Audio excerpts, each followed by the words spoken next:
নমস্কার বন্ধুরা, আশা করি আপনারা ভালো আছেন, সুস্থ আছেন। নন্দিনীর চ্যানেলে আপনাদেরকে স্বাগতম। উত্তর কলকাতায় কাঁচ ও মার্বেল দিয়ে তৈরি একটি প্রাচীন মন্দির। মন্দিরটির নাম হলো পরেশনাথ জৈন মন্দির। এই মন্দিরের বিষয়ে কিছু বলবো, কিছু জানাবো, কিছু ইতিহাসও জানবো বা কিছু ইতিহাসও বলবো তোমাদেরকে। ভিডিওটা শুরু করার আগে তোমাদেরকে বলি, এর আগেও আমি কিছু ভিডিও ছেড়েছিলাম, তোমরা দেখেছো, তোমরা আশীর্বাদও করেছো, বড়রা আমাকে আশীর্বাদ করেছে, ছোটরা ভালোবাসা দিয়েছে। তার জন্য বলছি, ভিডিওটা শেয়ার করো, লাইক অবশ্যই করবে। তোমাদের লাইক আমার কাছে অনেকটা গুরুত্বপূর্ণ। আর যারা নতুন আছো তারা সাবস্ক্রাইব করবে, আর আমাকে প্রচুর ভালোবাসা এবং বড়রা প্রচুর আশীর্বাদ করবেন, যাতে আমি আরও নতুন কিছু দেখাতে পারি। তো ভিডিওটা স্কিপ না করে চলো ভিডিওটা শুরু করা যাক।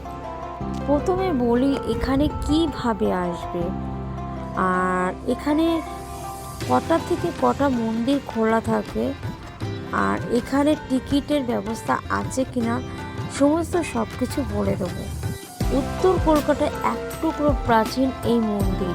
এই মন্দিরটির নাম হলো পরেশনাথ জৈন মন্দির। এই মন্দিরে অনেক দূর দূরান্ত থেকে লোক আসে, ঘুরে যায়, দেশ বিদেশের লোকও এখানে আসে ঘুরতে। এত সুন্দর একটা মন্দির কলকাতার মধ্যে ভাবাও যায় না। অনেকে জানে না যে কলকাতার মধ্যে এত সুন্দর একটা মন্দির আছে। তো তোমাদেরকে বলি, একদিনের ট্যুরে ঘোরার জন্য এই জায়গাটাই বেস্ট। তো একদিনের জন্য সব পরিবার এখানে চলে আসতে পারো এই মন্দিরে ঘুরতে। এখানে কোনো এন্ট্রি ফি লাগে না। এখানে চারটে মন্দির আছে, চারটে মন্দিরে কোনো এন্ট্রি ফি লাগে না। মন্দিরটা সাদা মার্বেল পাথর দিয়ে তৈরি, আর মন্দিরের চারিপাশে কিছু বিগ্রহ মূর্তি আছে, দেখতে অপূর্ব লাগছে। এই মন্দিরের চারটে মন্দিরের নাম তোমাদেরকে বলবো, তোমরা জানবে। আর মন্দিরের কিছু ইতিহাসও তোমাদেরকে বলবো, তাহলে তোমরা বুঝতে পারবে। প্রথম মন্দিরের নাম হচ্ছে শীতলনাথজি মন্দির। দ্বিতীয় মন্দিরের নাম হচ্ছে চন্দ্রপ্রভুজির মন্দির। তৃতীয় মন্দিরের নাম হচ্ছে মহাবীর স্বামীর মন্দির। আর চতুর্থ মন্দিরের নাম দাদা ওয়ারি কুশলজি মন্দির। 1867 সালে এই মন্দিরটি প্রতিষ্ঠা করেছিলেন শেঠ বদ্রীদাস। মন্দিরটি 23তম জৈন তীর্থঙ্কর পরেশনাথকে নিয়ে এবং তার নাম অনুসরণ করে এই মন্দিরের নাম হয়েছে পরেশনাথ জৈন মন্দির।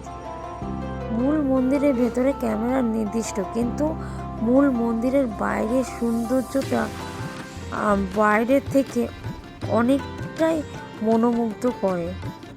জৈন ধর্ম মানুষদের কাছে খুবই আধ্যাত্মিক ও পবিত্র জায়গা হলো এই পরেশনাথ জৈন মন্দির। শুধুমাত্র মন্দিরের ভেতর সৌন্দর্যটা নয়, আধ্যাত্মিক মনোরম পরিবেশ এত সুন্দর মনোমুগ্ধ করে তোলে। পরেশনাথ জৈন মন্দির প্রায় 157 বছর। এই পরেশনাথ জৈন মন্দির, যেখানে বিদেশি ধাঁচের কাঁচ ও মার্বেল অপূর্ব কলকবজা দেখতে পারবেন, জানতে পারবেন তার ইতিহাস। প্রথমে বলি পরেশনাথ মন্দিরে কিভাবে পৌঁছাবেন। এই মন্দিরটি উত্তর কলকাতার গৌরীবাড়ি অবস্থিত। আপনারা যদি সোহাবাজার মেট্রো স্টেশন নেমে অটো বা 215 বা 211 জাপানি জেটনি, টিকিয়াপানি ইত্যাদি বাস ধরে গৌরীবাড়ি নামবেন। ভাড়া মাত্র 10 টাকা। যদি খান্না স্টপ নামেন, এখান থেকে 10 মিনিট হাঁটা পথ। গামী যে কোনো বাস, অটো গৌরীবাড়ির সামনে নামিয়ে দেবে। মন্দিরে ঢোকার মূল রাস্তা হলো এই দিক। মেন রাস্তা হলো হাঁটা পথ 5 থেকে 7 মিনিট। এখানে দুই পাশের দেয়ালের চিত্রগুলো দেখবেন অসাধারণ কিছু শিল্পকলা। প্রতিদিন এই মন্দির খোলা থাকে সকাল 6:30 থেকে সকাল 11টা, আর বিকাল 3:30 থেকে 7টা। ঢুকতে গেলে কোনো রকম পারিশ্রমিক লাগে না। 4টি মন্দির নিয়ে গঠিত এই মন্দির। এই মন্দিরের চারিপাশে ফুলের বাগান, যেন অপূর্ব একটা সুন্দর দৃশ্য দেখছি। যত দেখছি তত যেন মুগ্ধ হয়ে যাচ্ছি। সাদা মার্বেল দিয়ে এই মন্দিরটা তৈরি এবং সেখানে বিদেশি ধাঁচের কাজও তো আছে, যেন অন্যতম একটা জায়গায় এসে গেলাম। আর একটা কথা বলি, তোমাদের আগেও বলেছি এখনও বলছি, যে বাইরে তোমরা যত খুশি ক্যামেরা করতে পারো, ভিডিও করতে পারো, ফটো তুলতে পারো, কিন্তু ভেতরে কিন্তু 4 মন্দিরে ভেতরে কিন্তু ক্যামেরা অ্যালাউ নেই, বা ভিডিও করা অ্যালাউ নেই, এবং ফটো তোলাও অ্যালাউ নেই। বলে দিলাম, ভেতরটা যতটা সুন্দর দেখতে লাগছে তার থেকে বেশি সুন্দর হচ্ছে বাইরেটা, যেন মনোমুগ্ধ করে দিল। আমার তো এখানে এসে ভীষণ ভালো লাগলো বন্ধু। আর এসে দেখো জায়গাটা কত সুন্দর, সব পরিবারকে নিয়ে চলে এসো। এর আগে আমি একটা মন্দিরের ছবি ছেড়েছিলাম, তোমরা নিশ্চয়ই জানো। এই মন্দিরের ভেতরে একটা প্রদীপ জ্বলে দীর্ঘ বছর ধরে, কোনোদিন প্রদীপটা নেবে না। সবাই আশ্চর্য হয়ে যাচ্ছ তো যে এরকম কখনো হতে পারে। এটা সত্যি, এটা সত্যিকারের ঘটনা।